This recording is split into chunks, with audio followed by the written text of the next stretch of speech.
Hallo maatjies, ek gaan vandag vir ons die Bybelstorie lees. Jesus loop op die water. Jesus het vir sy disippels gesê om so lank vooruit te gaan.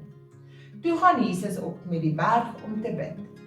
'n Storm was besig om op te steek. Jesus kon die disippels in die boot sien. Hulle was in die moeilikheid. Die wind het woes gewaai en die golwe was groot. Die boot het gevaarlik begin wieg. Skielik het die disippels gesien hoe iemand op die water na hulle toe aangeloop kom. Hulle het gedink dit is 'n spook. Jesus het vir hulle gesê, "Dit is ek, moenie bang wees nie." Die disippels was steeds nie seker nie. Petrus het gesê, "Jesus, as dit regtig U is, laat ek op die water na U toe loop."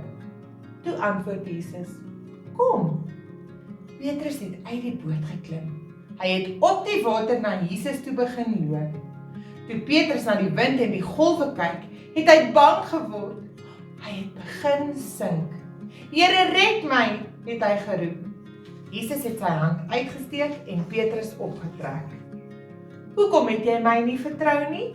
het Jesus vir Petrus gevra. Hulle het in die boot geklim en die storm het bedaar. Die disippels het vir Jesus aanbid. Hulle het gesê, "U is regtig die Seun van God." Maats, dankie dat julle na my video gekyk het. Onthou om op die thumbs up knoppie te druk. En as jy nog nie subscribe het nie, doen dit sommer nou. Jy kan ook op die klokkie druk om kennisgewings van nuwe video's te kry. Los gerus kommentaar, dit sal lekker wees om van julle te hoor.